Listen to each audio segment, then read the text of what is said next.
Hi, are you ready to fall asleep? Okay, so we can continue when we finished previously. The Little Prince, Chapter 10. He lived in the vicinity of asteroids 325, 326, 327, 328, 329, and 330. So he began to pay them a visit in the search of knowledge and something to do. On the first there lived a king. The king, dressed in ermine and royal purple, sat on a throne that was at once very simple and majestic. "Oh, here comes the subject," explained the king when he saw the little prince. And the little prince wondered, how can he recognize me if he has never seen me before? He didn't know that, as far as kings are concerned, the world is very simple. All people are subjects. "Come closer so I can see you better," the king said, so proud at last to have someone to begin to. The little prince looked about for somewhere to sit, but the planet was all taken up by the magnificent ermine clock. So he remained standing, and as he was tired, he yawned. "It's contrary to etiquette to yawn in the presence of a king," the monarch told him. "I forbid it." "I can't help it," said the embarrassed little prince. "I had a long journey and I haven't slept." "Well then," said the king, "I command you to yawn. I haven't seen anyone yawn for years. Yawns are a novelty for me. Go on. Yawn some more. That's a command." "It's intimidating. I can do it," said the little prince, blushing. Replied the king. "Then I command you sometimes to yawn and sometimes to." He muttered a little and seemed put out. For above all the king required that his authority be respected. He did not tolerate disobedience. He was an absolute monarch. But as he was very decent, he gave reasonable orders. As he commonly remarked, "If I order a general to change into a seabird, and the general did not obey, it would not be the general's fault, it would be my fault." "May I sit?" inquired the little prince shyly. "I command you to sit," replied the king, majestically gathering in part of his ermine cloak. But the little prince was surprised. The planet was tiny. What could the king possibly rule over? "Sir," he said to him, "I beg your pardon for asking." "I command you to ask," said the king hastily. "Sir, what do you rule over?" "Everything," replied the king, very plainly. "Everything?" With a discreet gesture, the king indicated his planet, the other planets, and the stars. "All of that?" said the little prince. "All of that," replied the king. He was not only an absolute monarch, but a universal one. "And do the stars obey you?" "Of course," said the king. "They obey at once. I will not tolerate indiscipline." The little prince marveled at such power. If he had had the same for himself, he could have witnessed not 44, but 72, or even 100, or even 200 sunsets in one day, without once having to move his chair. and as he felt a little sad at the memory of his abandoned little planet, he found the courage to beg a favor of the king. "I would like to see a sunset. Do me this pleasure. Command the sun to set." "If I commanded a general to fly from one flower to another, like a butterfly, or to write a tragedy, or to change himself into a seabird, and the general did not carry out my command, which of the two of us would be in the wrong?" "It will be you," said the little prince firmly. "Exactly. We must demand of people only what they can deliver," continued the king. "Authority rests above all on reason. If one orders one's people to throw themselves into the sea, they will stage a revolution. I have the right to command obedience because my commands are reasonable." "What about my sunset?" renewed the little prince, who never let go of a question once he had asked it. "You will have your sunset. I will issue the command, but I will wait, according to my principles of governance, for the moment to be favorable." "When will that be?" asked the little prince. Replied the king, who began to consult a large calendar. "It will be around tonight. It will be around 20 to 8, and you will see how well I am obeyed." The little prince yawned. He missed his lost sunset. Furthermore, he was a little bored already. "I've nothing more to do here," he said to the king. "I'll be off." "Don't leave," replied the king, who was so proud to have a subject. "Don't leave. I make you minister." "Minister for what?" Of justice."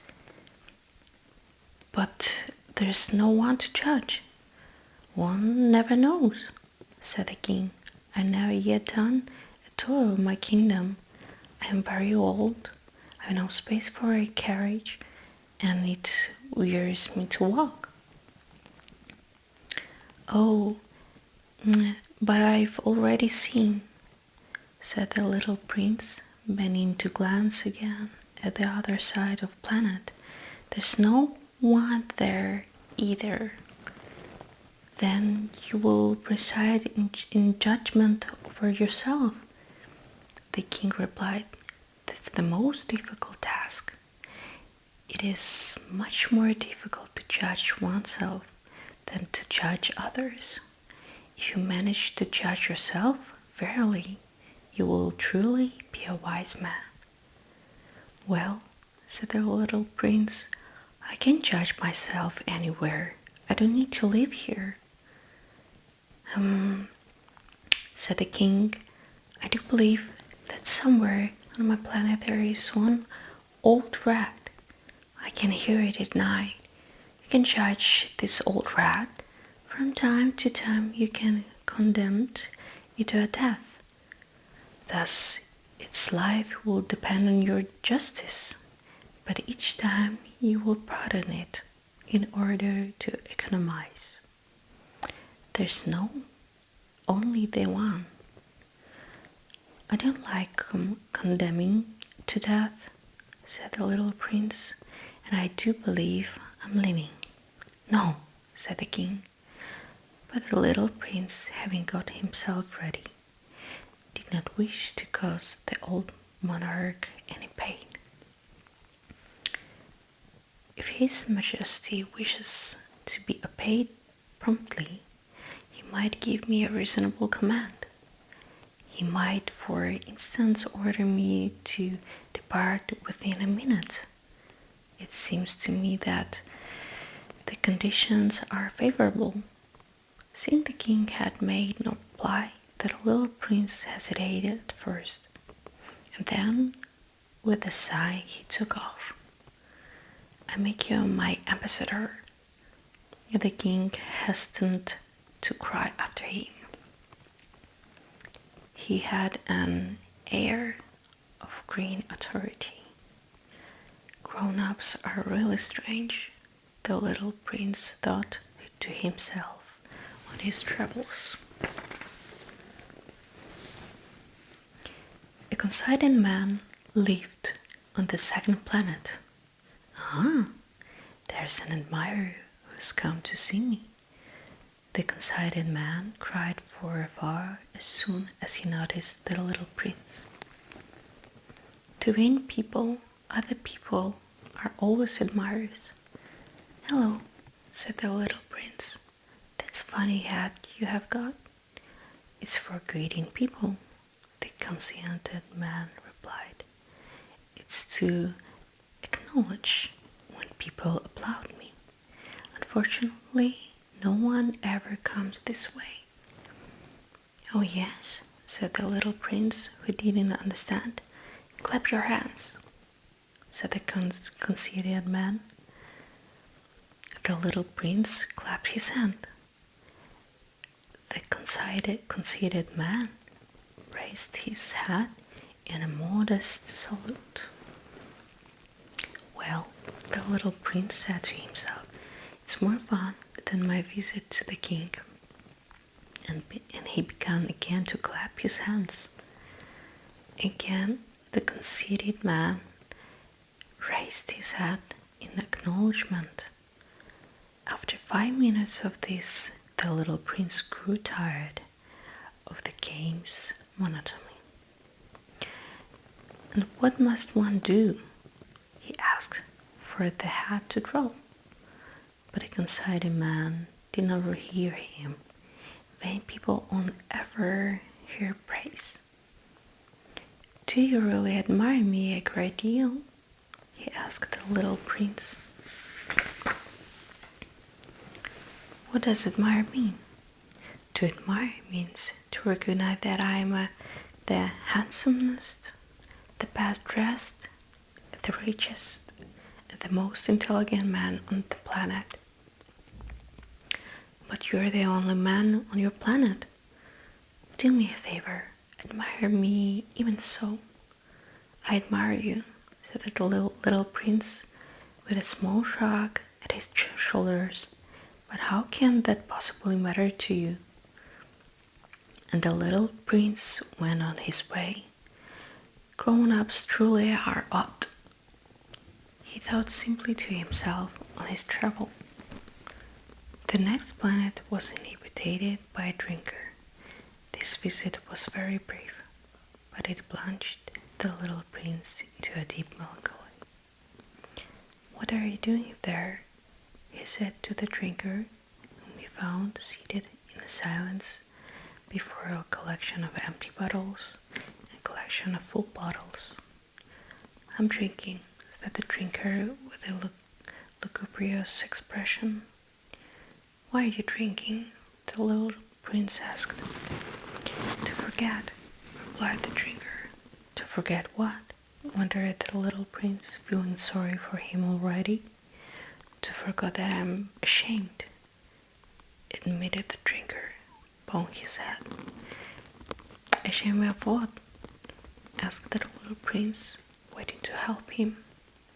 Ashamed of drinking, concluded the drinker, who buried himself in silence once and for all. The little prince went away, bewildered. Grown-ups truly are very, very odd, he thought to himself on his travels. The fourth planet belonged to a businessman. This man was so busy that he didn't even raise his hat when the little prince appeared. Hello, said the latter. Your cigarette has gone out. 3 and 2 is 5. 5 and 7, 12. 12 and 3 is 15. Hello, 15 and 7 is 22. 22 and 6, 28. No time to relight. 26 and 5 is 31. Phew, so that's 500 and 1,622,731. 500 million what? Huh? Are you still here? 501 million. Lost it. I have so much work. I'm serious, man. I am. No time for nonsense. 2 and 5 is 7. 501 million what? Repeated the little prince, who had never in all his life given up on a question once he asked it.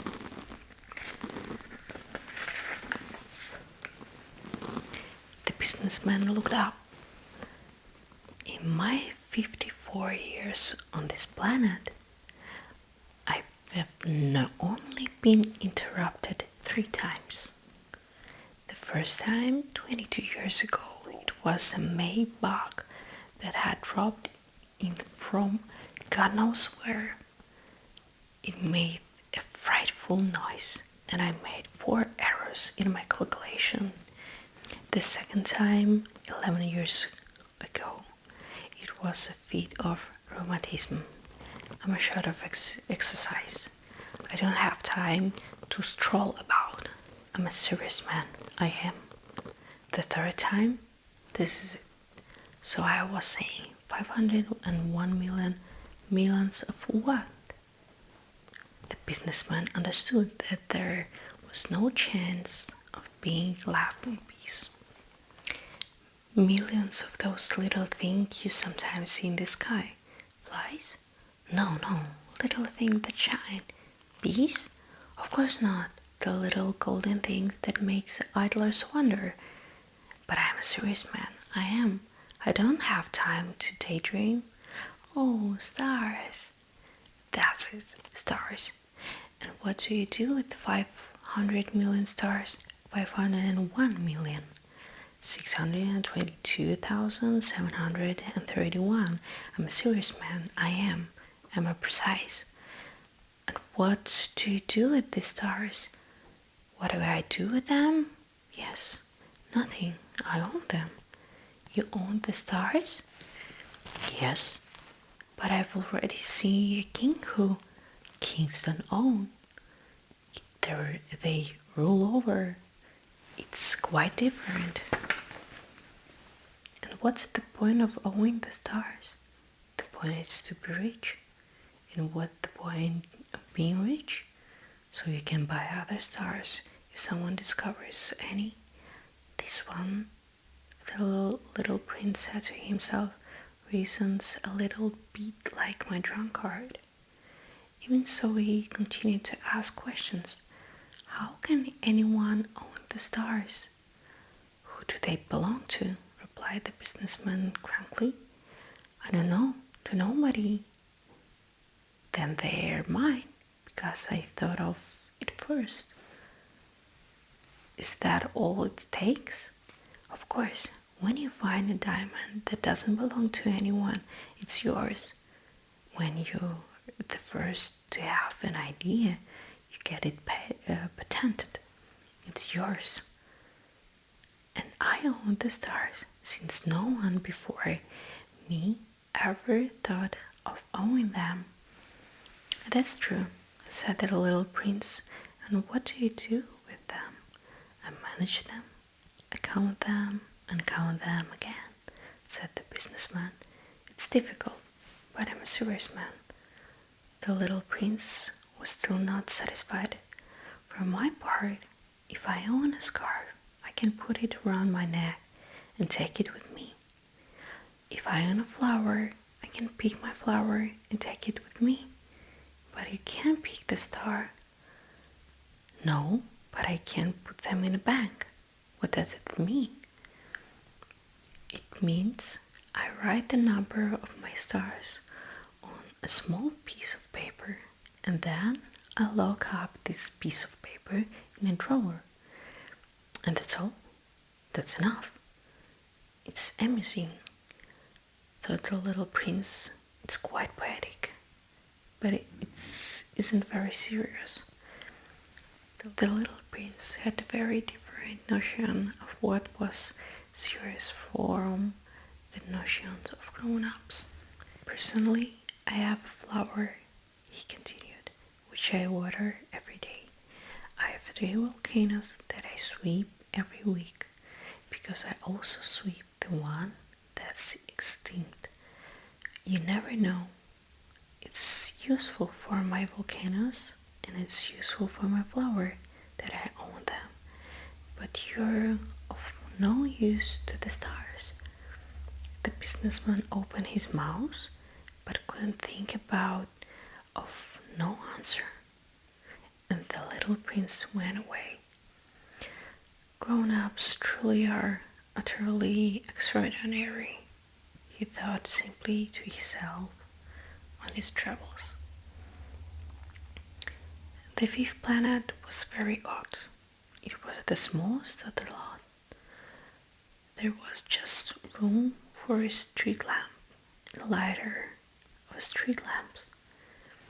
The little prince could not begin to understand what purpose a street lamp and the lighter of street lamps might serve, somewhere out in space, on a planet without houses or inhabited. Even so, he said to himself, it may well be that this man is absurd, and yet he is less absurd than the king, the conceited man, the businessman, and the drinker. At least there is some point to his work. When he lights his street lamp, it's as if he brings another star into being, or a flower. When he puts out the lamp, the flower or the star go to sleep. It's a very beautiful occupation. It's genuinely useful because it's beautiful. When he landed on the planet, he greeted the lamplighter respectfully. Hello. Why have you just put out your lamp? It's my job, replied the lamplighter. Good morning. What is your job? It's to put out my lamp. Good evening. And he lit it again. But then why have you just lit it again? It's my job, replied the lamplighter. I don't understand, said the little prince. There's nothing to understand, said the lamplighter. Job is a job. Good morning. And he put out his street lamp. Then he mopped his brow with a red-checkered handkerchief. This is terrible work. It was all right in the past. I put the light out in the morning and it lit up at the night. I had the rest of the day to relax and the rest of the night to sleep. And since that time, your job has changed? The job hasn't changed, said the lamplighter. That's just the trouble. Year on year, the planet's been spinning ever faster, and the job hasn't changed. So, said the little prince, so now it revolves once a minute. I don't get a second's rest. I light up and put one out once every minute. That's funny. Your day lasts 1 minute. It's not funny at all, said the lamplighter. We've been talking to each other for a month already. A month? Right, 30 minutes, 30 days. Good evening. The little prince watched him and felt affection for this lamplighter who was so dedicated to his job. He remembered the sunset which he himself used to go looking for. Taking his chair with him, he wanted to help his friend. I know a way for you to rest whenever you want to. I always want to, said the lamplighter, for it's possible to be at one and the same time dedicated and lazy. The little prince continued, your planet is so small that you can go around in the 3 strides. You have only to walk slowly enough to stay constantly in the sun. When you want to rest, you walk, and the day will last as long as you please. That doesn't help me much, said the lamplighter. What I like in the life is sleeping. That's a bad luck, said the little prince. That's bad luck, said the lamplighter. Good morning. And he put out his street lamp. That man, said the little prince to himself as he continued on his travels, that man would be despised by all the others, by the king, the conceited man, the drinker, and the businessman. And yet he's the only one who doesn't strike me as ridiculous. Perhaps it's because he takes care of something other than himself. He gave a regretful sigh and thought to himself, moreover, he's the only one who could have become my friend, but his planet really is too small. There isn't room for two. What the little prince didn't dare admit to himself was that he missed this blessed planet, above all, on account of its 1,440 sunsets every 24 hours. The sixth planet was 10 times larger. It was the home of an old man who wrote enormous books.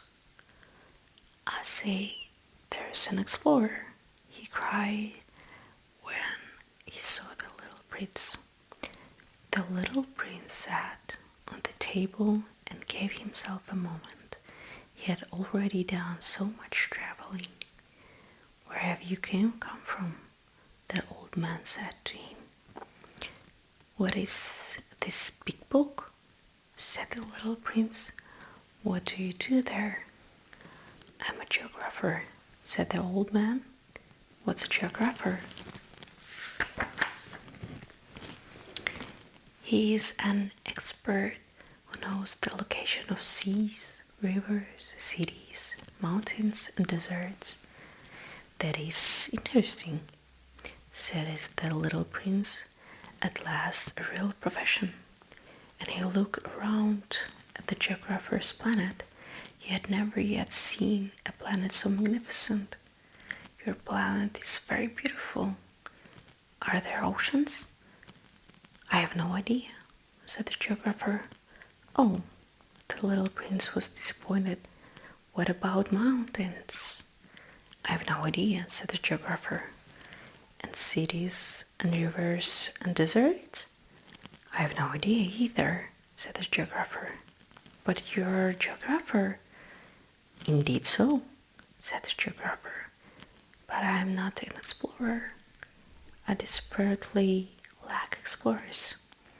It isn't the geographer's job to tell you cities, rivers, mountains, seas, oceans, and deserts. A geographer is too important to go strolling about. He never leaves his study, but he invites explorers in. He asks them questions and records their recollections. And if the recollection of one of them seems interesting to him, the geographer investigates the explorer's morals. Why is that?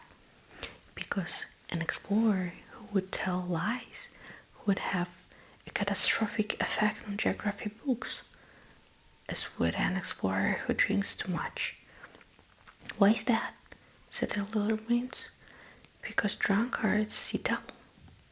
And so the geographer would record 2 mountains where there is only one. I know someone, said the little prince, who would make a bad explorer. Quite possibly. So, when the explorer's morals appear to be sound, one investigates his discovery. You go and see? No, that's too complicated. Rather, one insists did the explorer provide proof? If, for instance, we are talking about the discovery of large mountain, one insists that they bring back so large stones. Suddenly, the geographer became excited. But you come from afar. You are an explorer. You will describe your planet to me. And the geographer, having opened up his register, sharpened his pencil. First, one notes draw an explorer's account in pencil. Only when the explorer has provided proof does one write in ink. Well, asked the geographer. Oh, said the little prince, my planet isn't that interesting. It's very small. I have 3 volcanoes, 2 active volcanoes, and 1 extinct. Thought you never know. You never know, said the geographer. I also have a flower. We make no note of flowers, said the geographer. Why ever not?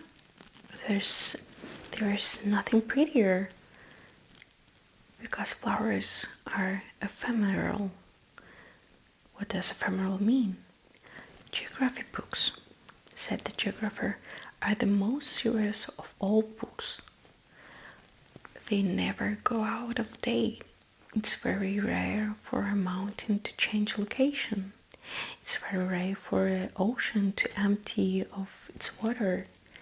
We write down things that are eternal. But extinct volcano can come back to life, interrupted the little prince. What does ephemeral mean? Whether volcanoes are active or extinct, it's all the same to us, said the geographer. What matters for us is the mountain that never changed. But what does ephemeral mean? Repeated the little prince, who had never in his life given up on a question once he had asked it. It means threatened with imminent extinction. My flower is threatened with imminent extinction. Naturally, my flower is ephemeral, the little prince said to himself, and she has only 4 thorns to defend herself against the world, and I left her all alone at home. This was his first experience of regrets, but he took courage. Where do you recommend I visit? He asked. Planet Earth, the geographer replied. It has a good reputation. And off the little prince went, thinking about his flower. I hope I help you to relax. So I wish you sweet dreams and see you soon.